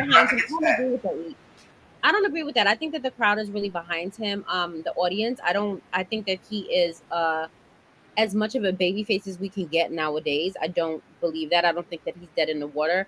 But I do think that they need to do something more with him than just having him go fight Dominic. Like, I think that Dominic is funny as all get out to me. I think what they're doing with him, the crowd booing him, he's never talking. I don't see it. I love that. I love the whole mommy thing. But I also feel like, Cody, you have bigger fish to fry. They screwed you. You need to go back and try to get your title. Why are you playing with Dominic? Like, you want to fight everybody who just says, hey, you want to fight? Like, no. Like, he's picking up little beefs here and there. He's not building to anything. I'm going to tell you what's going to happen. This is another, like I said, the only thing they've gotten right is Seth and the Bloodline, because this is what's going to happen. Cody's going to... LA Knight. Yeah, that's my mistake. I keep forgetting. I apologize. You're right, because I'm cheering for LA Knight to win today. What they're going to do is they're going to have Cody Rhodes either win the Royal Rumble again, or that he's going to win the Elimination Chamber. And what's going to happen is the fans are going to start to resent him. I believe by the time we get to WrestleMania next year, he's going to start getting those babyface boos because they're going to be like, okay, I'm sick of this crap. Listen, you have to remember, Roman was getting those boos until 3 years ago. Yeah. They couldn't stand him. They didn't want to stomach him. They knew that they were being force fed him. It's gonna happen to Cody if they don't be careful. It's the same thing. They hate it. This man beat cancer and they still couldn't stand him. They cheered him for like 2 weeks and then they remembered they hate his guts. 14 days. That's it. The man beat. He's like, we beat it, y'all. And he was like, you got clock down now. 13 more days. Congratulations on beating cancer. And genuinely. Now they're shoving. Like now, look at him. Look how he sells merchandise. First of all, I want everybody to know my little cousin bought me the Roman Reigns socks. I was very excited. Like his merchandising was it. Okay. That's nice. I think the last thing I had was like Randy Savage and probably Hulk. Like it wasn't this. Like I'm like he is selling. I don't want anything from Cena. I don't want anything from anybody else. But that man, give it to me. I want more. I want the new T-shirt he had on last night. Did you realize he had a new T-shirt on last night? Yeah, he's the only one we know. He's the only one we know, even though he's not the only one, because Solo is standing right next to him. I love how Jimmy said that, and I love how the twins eyed him like, we know somebody else, even though he's acting a fool right now. But I do feel like I you know how I feel about this because we talked about it last time. I don't love the fact that they're shooting Solo to the top. Well, we don't know what's going to happen yet because he may not do that. We don't, but by bloodline association is what I'm saying. We don't know if he's ready when it comes to talking. We don't know. He doesn't have to do it, right? But he's not going to be another Yoko, even though, fun fact, that's really his middle name in real life. We don't know if he's going to be another Yoko who has or somebody representing him when Roman is that possessive over Paul. True, because like he said, he's not anybody's wise man except Roman Reigns. Right. And Roman said it. So Solo, you say nothing. So what are you going to do from doing that to being I don't know, like some lyrical no, it's not going to work. It's not going to work. It's crazy. Like the genius. He's going to go from being Solo to the genius in 14 days? It's not going to happen. Positively, he said Cody had the boo-boo face coming down the ring at Mania. Yes, he didn't look very happy. I agree. He also says Cody went for Punk money and got the good point. Good point. It's true. I mean, sometimes when you get greedy, these things start to happen. Cody getting side-eyed for leaving AEW, like Hub said.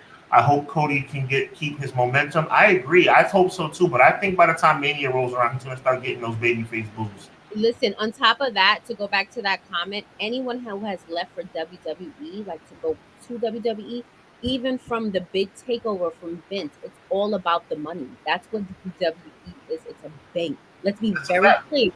That's how all of the other territories deteriorated because of the money. They went there for the money. This is what they do. Agreed. Emily Fashizi, another scoop. No. Are you kidding me? So Cody and Dominic main eventing over either the world title with Seth and Finn or the Bloodline. Yo, Matt Lopez is pretty typically spot on. He does a lot of research. If that's the case, that's true. That's terrible. Oh my goodness. It is terrible. Because again, I enjoy him and Rhea, but he's not main event status. Not. He says Cody jacked up AEW when he left too. It's only now turning the corner thanks to Double J. Oh, it's a little bit of a dig. He doesn't really like Double J, Crystal. He's just having fun. But matter of fact, let me take that back. He might be serious because Double J has some backstage influence in AEW. So maybe he's being serious. Well, I almost Double J is better backstage. Look at who his father is. Look at what they built, right? So right, correct. So it's better for him to stop wrestling like Flair, in my opinion, and really concentrate on building AEW. They can do it, right? Yeah, Double J is a freaking egomaniac. Yeah, I mean, correct. But it needs to be done. Cody, on the other hand, when he left WWE, remember how he was bashing them and doing whatever, and he may not have bashed AEW but by him moving, he didn't need to speak any words. That showed everything. Facts. E giving you some credit. Crystal saying, I hear that. Crystal, I agree. WWE make it hard to trust. 100%, man. They call that the Del Rio. Remember, he won the Royal Rumble and then the Money in the Bank in the same year. That's true. McKinney, a good point, says, I really feel like at this point Cody has a say on how his storyline flows. Because if you listen to his promos, he's still talking about finishing the story, but in his path, and he'll fight everyone. Yeah, but also there's no guidance of who he's fighting. It's like sporadic. Like you meet them and you're like, oh, I don't like the way you spoke about your father. You're not a good son. But I see what I think what McKinney's trying to say is that maybe Cody had a conversation where he would look like he's fledgling, but meanwhile it's a climb back to the top after falling off the mountain at Mania 39. Right, but my whole thing is, where's the path to the top? Because I don't think that is Dominic. Well, the path to the top is the Royal Rumble.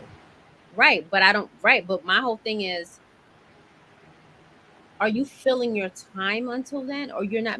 There's no build to something. I don't see a build. He's gonna beat Brock. He's gonna beat Brock at SummerSlam. That's when Brock. I feel like, listen, let me say something. Like, you know how kids anticipate gifts for Christmas? I anticipate what Brock is going to do at SummerSlam.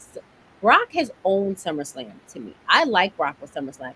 From 2021 when he came back after Cena and Roman, then I feel like that is Brock's time to shine. Maybe he's like off the farm. It's too hot to farm anything, so now he wants to come back and work. I like it. I feel like when he told Paul, shut up, and he introduced himself, love it. Look, I think that Brock is all about SummerSlam. All right, we'll see. I mean, the rumors are that this is going to lead to. Matter of fact, the rumors that Brock is going to show up today and cost Cody the match. Oh, it just dawned on me, Crystal. It just dawned on me why that's the main event. Crap. Because of Brock. No, not because. Yeah, Brock's going to come out and interfere, and that's going to end the show. Good God Almighty. Oh, I hate WWE so much. Oh my God. Samoa should have choked him out after his cancer promo, and then could have came back and whipped his tail after. I love it. I'm telling you, Crystal, E is a maniac. I love it. McKinney says, until he achieved his goal of finishing the story his daddy started. Yeah, I feel you. I mean, I understand what you're talking about, coming full circle, but this is a weird route to take, like Crystal was saying. JJ says, it's refreshing to hear others say everything WWE's doing isn't the greatest and hear other suggestions. I would listen and comment anywhere else and get dragged. Listen, you're welcome here, JJ, just like you're welcome in me and Conrad's show. We know that you're very knowledgeable. WWE is trash, with the exception of a couple of storylines. Like, anybody who has sense knows that. It is what it is. Anybody who says WWE is a good product right now is just like, it's not true. Not true. Back to the Bloodline. Crump's saying, Bloodline is main eventing. They're saying it's 3. Okay, thank God. Thank you, Crump. I'm not saying ML's information is wrong, but maybe it's a triple main event. Thank God, because ending the show with Dominic in the main event makes no sense. We're in New York, so if you hear the motorcycles, just what it is. That's all good. I'm from the city too. I get it. Double J, DLC, talking about Fight Forever. Did you get the game? Did you get the game? Are you a video gamer? I'm not a video gamer. Oh, okay. My brother did though, so I know he got it. Oh, everybody, make sure you check out Conrad Cushman, Everything Pro Wrestling breakdown of Fight Forever. Really good stuff in EPW shorts. He says 100%. Oh, he's making it clear that he was being serious about Double J. And the backstage stuff. Cody wore many hats in AEW. So he's saying WWE is a good influence behind the scenes. Yeah, he was HR, listening to the wrestlers, having a fight, do storyline. It was just too much. And he said, I wanted to be a wrestler. And booked himself out of ever being world champion again by saying if he lost the match, that he'd never be world champion. Weird. Freaking stupid. But I think that he probably was planning his exit out from then anyway. So he didn't have to hold anything. He's laughing out loud, saying Matt move over Seth, Cody Finsfield new title. Yo, he is crazy. He is crazy. Conrad says wrestling subjective once again, and Conrad says, right. All we can do is reasonably discuss our opinions. 100%. So listen, we're about to wrap this thing up, but we got a little bit of a home stretch to come to, which is after WrestleMania. Roman retains against Roman. I guess you could say that the Usos kind of shocked the world by losing the tag team titles. I actually predicted that they would somehow retain, but they did not. And they kind of go their separate ways. A little bit of a tease at Backlash during a 6-man tag with the Usos and Solo, where it seemed like Solo was having a little bit of issue with Jay, but it all kind of panned itself out. Right. Then we get Night of Champions. And after many mushes to the face, after many yelling matches and screaming matches, Jay is not the one who's had enough. Jimmy has enough. And Jimmy does what Jay should have done in February and kicks Roman. Tell me your feeling when that happened. I know you were ecstatic. I was too. I was ecstatic, but I was also shocked that it came from Jimmy. Okay. I was not expecting it to come from Jimmy because I feel like Jimmy has been so gung-ho for Roman.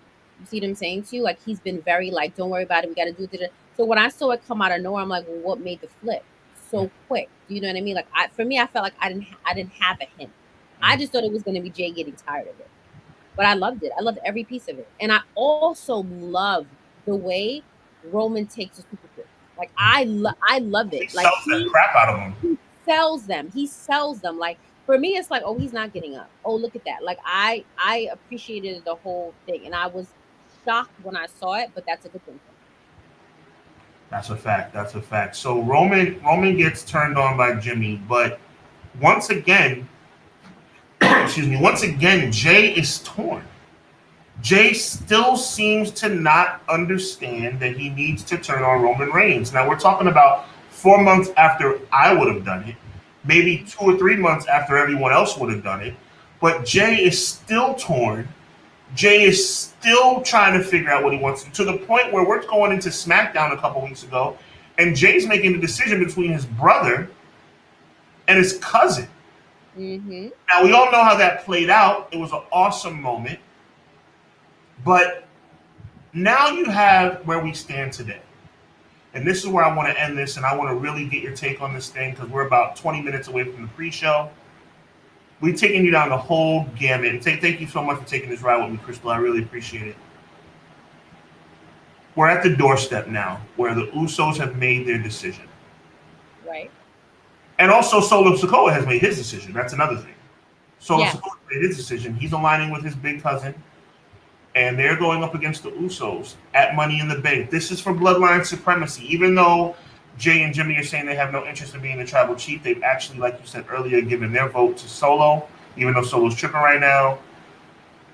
Tripping. The Bloodline is shattered right down the middle. Now, I'm going to give you my boy Conrad's perspective. I'm going to give you my perspective, and then I want your perspective. Conrad said this whole thing's going to come full circle and that they're all going to reunite, and it's all going to be much to do about nothing. I don't see it playing out that way.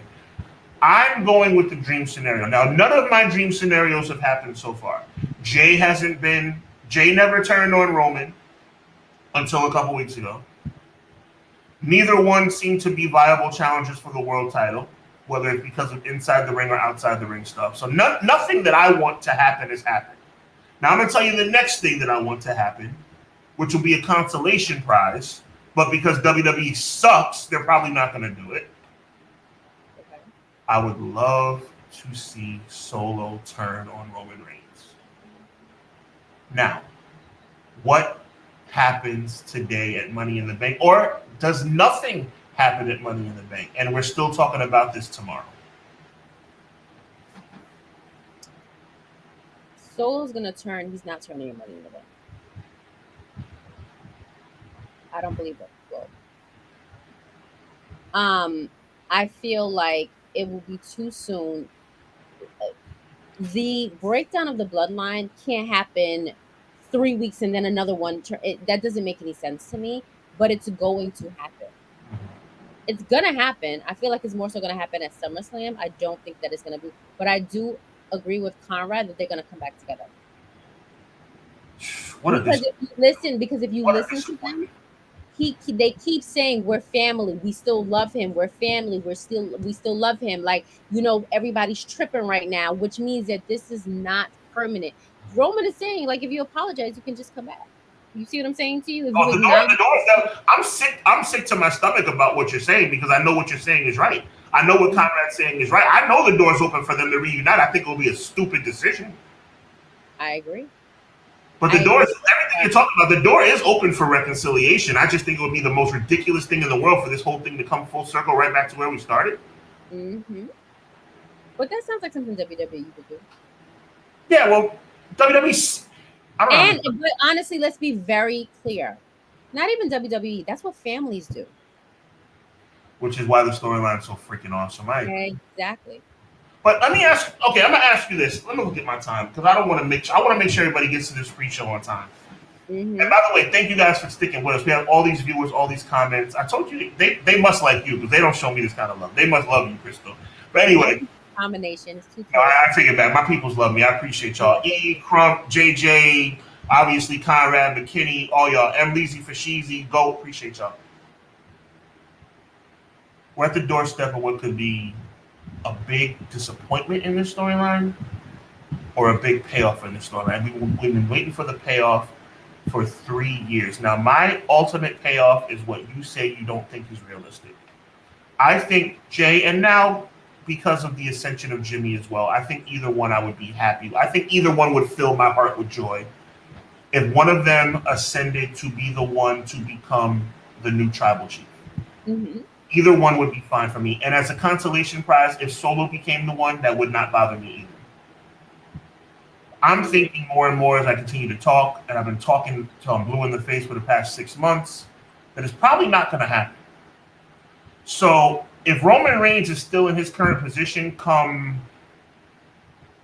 Labor Day, you're probably going to be right. The next viable chance for him to lose the title would be 40. And Yeah.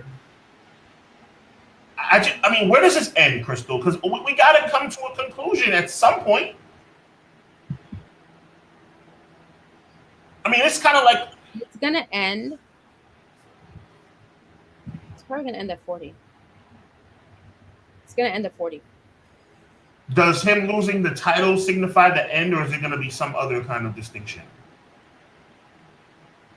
No, I think that no, I think it's gonna signify the end. Okay. That'll be going into 4 years. It's gonna be the end. It's gonna be the end. Let's get How into long? How long did Hogan hold the title? Hogan held the title for 3 years, 3.5. He's gonna beat Hogan. You think he's going to take Hogan's on the? Let me look this up. I'm not even shy. I'm not going to act like I'm not looking it up right now. I'm going to look it up right now. Longest. I'm going to look it up right now. I'm not mad that I didn't do the research because I didn't know we were going to talk about this. So it's all good. It's all good. Mm-hmm. So I'm not shy about saying that. Longest WWE reigns in history. And the reason why I'm saying that is you realize that no one has ever been bigger and taller than Andre, even though people are. But Vince has certain pillars. So I feel like no one has ever he's never let anybody come to the fame and fortune of Hulk. So I want to see where Hulk is, where Hulk was, and where Roman is. Hogan's at 14. His longest reign was his initial reign, 1,474 days, and I believe Roman's somewhere around the. Somebody in the chat help me out. I think Roman's somewhere around 1040, 1045, somewhere in that range. So that would be roughly about another year. Another year. He's not going to beat Hogan. Okay. Another year surpasses WrestleMania. He's gonna be right under Hogan.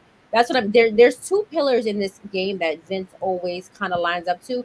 No one is taller than Andre for whatever reason, right? Not even almost. When we can clearly see that he is. And then no one really is gonna surpass what he did with Hulk. I don't see it happening. Or Bruno. Well, Bruno was the work. Bruno's reign is ridiculous. But Bruno's also the work of his father, not him. Facts. That's also a good point. I agree. I'm saying to you. So you have to remember there's certain things that he is like this era that he from the 80s, that WrestleMania 1, 2, 3, that he's not gonna allow anybody to surpass because that was his golden era. Touche. You make a good point. Touche. You know what I mean? So I feel like those two people, no one's gonna be bigger than Andre, and no one's gonna be Hulk's reign, in my opinion. I love So it. he'll probably come right. He'll probably come right under Hulk. Let's get to a last couple comments before we get out of here. McKinney says Brock attacks anyone with money in the bank. Yes, I remember the Ali situation was freaking insane. Cody didn't make much sense when booking himself in AEW. Why would you say that you never challenged for the world? So stupid. I agree, man. Big shout out to Crump. Appreciate you. Goat says, remember when Lesnar stopped Ali? Yes, that's what I was just referencing. Ali stood there mad long and was like, grab the freaking briefcase, you freaking moron.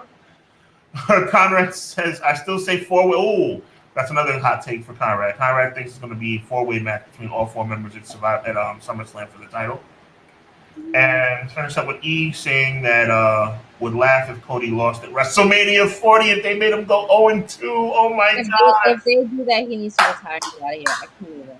Like, if they make him do that, that's grabbing at straws. I can't.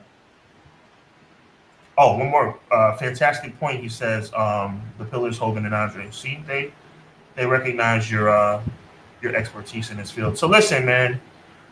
Number one, give all praise to God. Blessed to see another day. As always, evil never prevails. Big shout out to you, Crystal. Man, thank you for having me.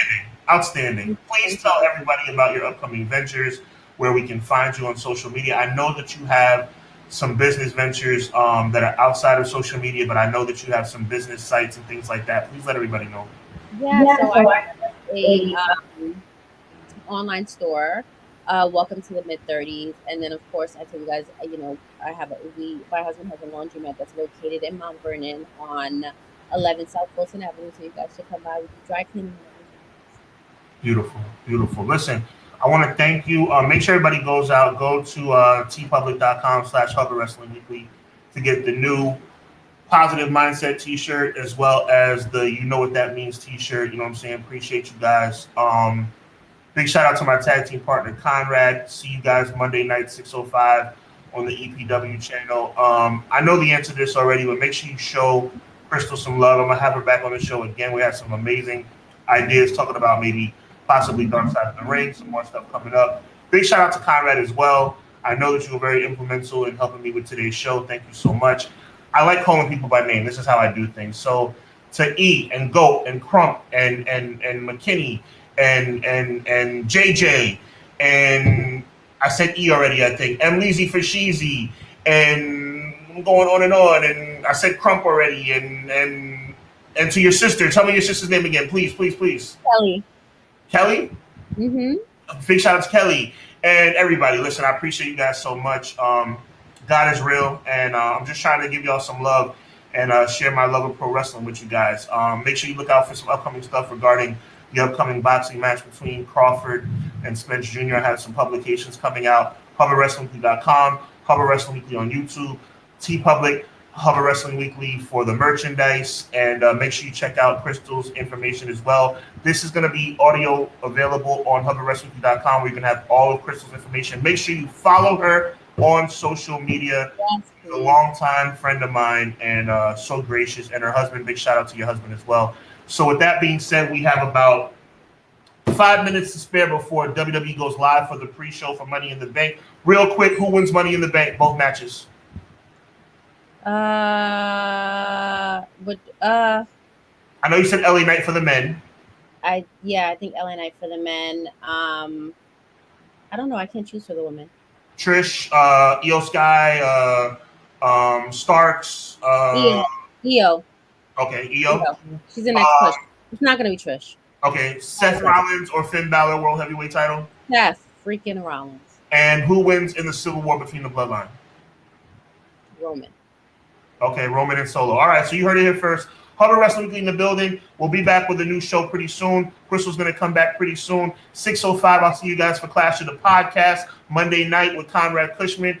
Until then, once again, evil never prevails. Her name is Crystal. My name is Sean. And this is the Hubbard Wrestling Weekly Podcast. We'll check you next time. Later.